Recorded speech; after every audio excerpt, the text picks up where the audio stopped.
For 8 seasons, we thought we knew Jon Snow, the bastard of Winterfell, the reluctant hero, the king in the north who became Aegon Targaryen, rightful heir to the Iron Throne. But here's the thing that's going to blow your mind. Jon Snow was never who we thought he was.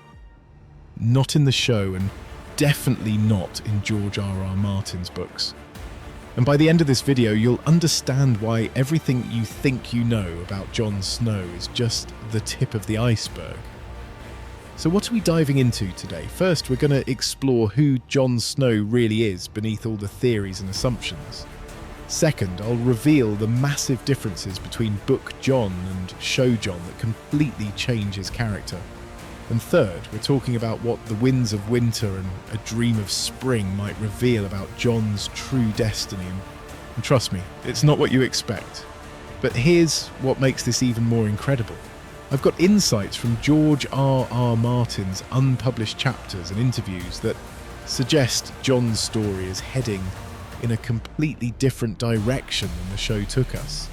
Plus, I'll reveal the one prophecy connection that most fans completely miss. And it changes everything about Jon's role in the endgame. And before we go any further, I'm curious, what do you think Jon Snow's real purpose is in the story?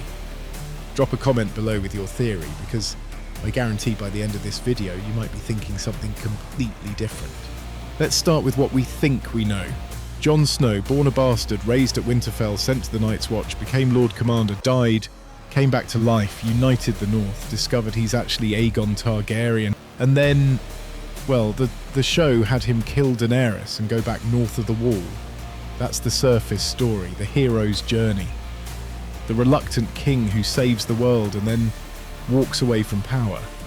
It's clean, it's satisfying, and it's exactly what we'd expect from a fantasy epic. But what if I told you that George R.R. Martin never intended Jon to be a traditional hero? What if Jon Snow's real story isn't about becoming king or saving the world, but about something much more complex and morally ambiguous? See, here's where things get really interesting. Show Jon and Book Jon are fundamentally different characters, and those differences reveal what Jon's true arc is supposed to be. Show Jon is noble, honourable, always trying to do the right thing. He's basically Ned Stark 2.0, the good guy who sometimes makes mistakes but always has pure intentions.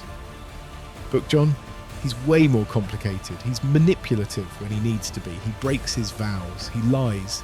He makes morally questionable decisions and justifies them to himself. He's got a temper, he holds grudges, and he's absolutely obsessed with proving he's not just a bastard.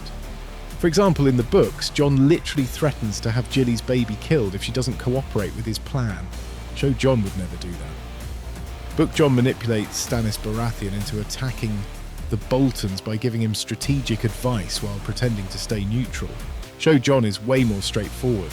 And here's the kicker, Book Jon is way more Targaryen than Show Jon ever was. He's got that Targaryen ruthlessness hiding under his Stark honour. He's capable of making the hard choices that others won't make, even if it means compromising his principles. But here's where it gets really wild, and this is the part that most fans miss completely. Jon Snow isn't just Azor Ahai or the prince that was promised. He's something much more specific and much more dangerous. Jon Snow is the Song of Ice and Fire, not metaphorically, literally. He's the living embodiment of the conflict between ice and fire, between the others and the dragons, between death and life. And think about it, he's a Stark and a Targaryen. He died and came back to life. He's connected to both the Wall and to dragons. He's literally the bridge between the two opposing forces that have been at war since the beginning of time. But here's what the show missed.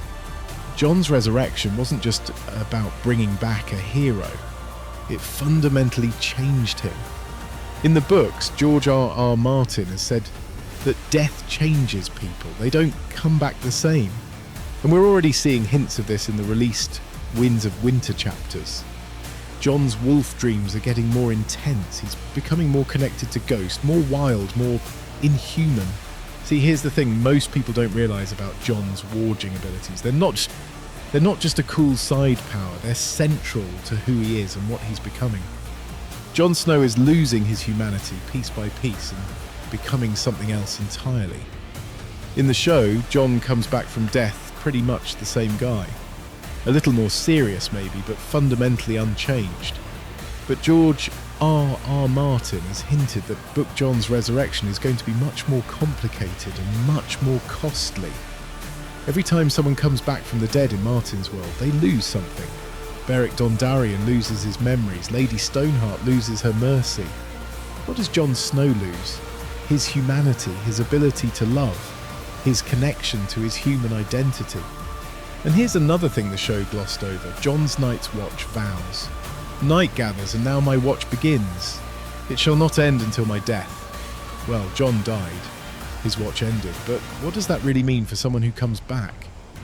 Book Jon isn't bound by his vows anymore. He's free to pursue his own agenda, his own desires, his own version of justice, and that's terrifying because Book Jon has a lot of anger and a lot of unfinished business. Now, before we go deeper into Jon's true destiny, let me ask you this. If Jon Snow isn't the traditional hero we thought he was, what does that mean for the endgame of A Song of Ice and Fire? Because I'm about to show you connections that will completely change how you see the entire story. Let's talk about Jon's Targaryen heritage, because this is where things get really complicated. The show treated his parentage as this big reveal that made him the rightful king. But in the books, it's way more nuanced than that. First off, Jon being a Targaryen doesn't automatically make him king. The Targaryens lost the throne through conquest, and legitimacy in Westeros is way more complicated than just bloodlines, but more importantly, being a Targaryen comes with baggage that the show barely explored. The Targaryens aren't just dragon riders, they're also prone to madness, obsession, and destructive behaviour. Every time a Targaryen is born, the gods flip a coin. Well, which side of the coin is Jon on? In the show, Jon's always the reasonable one, the one who brings people together, but Book Jon, he's got that Targaryen fire burning inside him. He's capable of great love and great hatred, often at the same time. And here's something most fans don't consider. Jon's connection to dragons isn't just about his bloodline, it's about his fundamental nature. Dragons are creatures of fire and destruction, but they're also creatures of rebirth and transformation. Jon Snow has already died and been reborn. He's already been transformed by fire, the fire of his Targaryen blood, the fire of his resurrection, the fire of his growing power. He's becoming something new, something that's never existed before. But here's the really wild part. Jon's connection to ice is just as strong as his connection to fire. He's spent years at the wall, he's fought the others, he's seen what lies beyond death. He understands the cold in a way that other characters don't. And in the books, there are hints that Jon's relationship with the others might be more complicated than just kill the bad ice zombies. What if Jon is meant to be a bridge between the living and the dead? What if his role isn't to destroy the others, but to find some kind of balance? Think about it, the others aren't just mindless monsters in the books. They have their own culture, their own motivations, their own reasons for returning. What if the real solution isn't war, but understanding? And who better to broker that understanding than someone who's literally both ice and fire? Now here's where things get really interesting, because everything I've just told you about Jon's dual nature sets up what I think is his real destiny in the books. And it's not becoming king. It's not saving the world. It's something much more complex and much more costly. Based on the released chapters from The Winds of Winter and George R.R. Martin's interviews, I think Jon Snow's ultimate fate is to become something entirely new. A being that exists between life and death, between ice and fire, between human and other. He's not going to be the king who sits on the Iron Throne. He's going to be the guardian who stands between the worlds, maintaining the balance that keeps both the living and the dead in their proper places. Remember the Night's Watch motto: I am the sword in the darkness. I am the watcher on the walls. I am the fire that burns against the cold, the light that brings the dawn. the horn that wakes the sleepers, the shield that guards the realms of men. What if that's not just a vow? What if it's a prophecy? What if Jon Snow is destined to literally become all of those things? The eternal guardian who watches over the boundary between life and death. But here's the cost. To become that guardian, Jon would have to give up his humanity completely. He'd have to sacrifice his personal desires, his relationships, his chance at a normal life. He'd become something more than human, but also something less. And that's way more tragic and way more heroic than just becoming king and ruling wisely. It's the ultimate sacrifice, giving up not just your life, but your very humanity to protect everyone else. The show gave us a Jon who walks away from power to find peace. But I think the books are going to give us a Jon who transcends power entirely, becoming something beyond human ambition or desire. Because that's what the Song of Ice and Fire really is. It's not a war between good and evil. It's the story of someone who becomes the living embodiment of balance, who sacrifices everything to maintain the harmony between opposing forces. Jon Snow was never meant to be a king or a conqueror. He was meant to be a guardian, a bridge, a living symbol of the balance that keeps the world from destroying itself. And here's the really mind-blowing part. If I'm right about Jon's destiny, it completely changes how we should read every other character's story. Because if Jon becomes the eternal guardian, what does that mean for Daenerys, for Tyrion, for the Game of Thrones itself? See, if Jon's real role is to transcend the Game of Thrones entirely, then everyone else fighting for power is missing the point. The Iron Throne doesn't matter if there's no world left to rule. And that's very George R.R. Martin, isn't it? To set up this whole story about who gets to be king, only to reveal that the real hero is the one who gives up the chance to be king in order to save everyone else.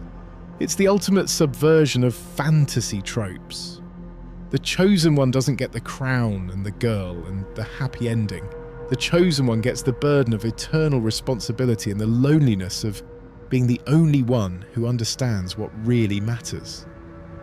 So when we look back at Jon's story, from bastard to Night's Watchbrother to Lord Commander to King in the North to revealed Targaryen, we're not seeing the rise of a king.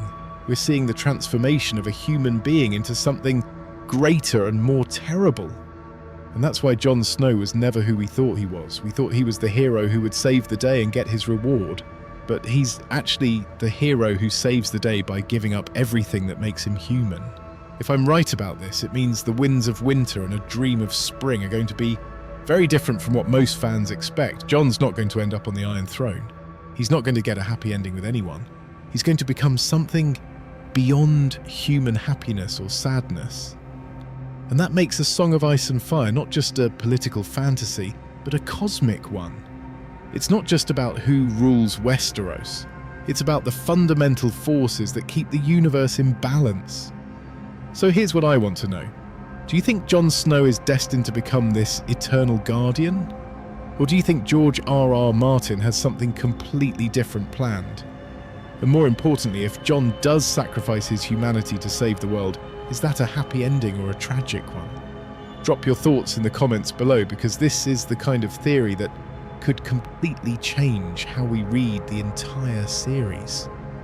Now, everything I've just told you about Jon's true destiny connects to so many other mysteries in A Song of Ice and Fire. The prophecies, the others, the dragons, the magic that's returning to the world, it's all connected.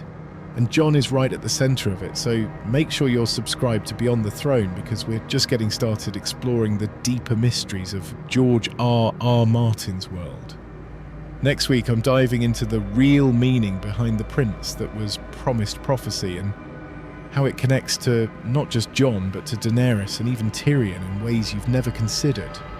Trust me, once you start seeing the cosmic scope of what Martin is really writing, you'll never look at any of these characters the same way again.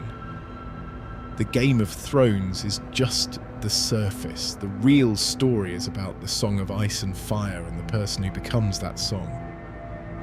Hit that subscribe button and ring the bell, because the deeper we go into this world, the more incredible it becomes, and I guarantee you we've only scratched the surface of who Jon Snow really is.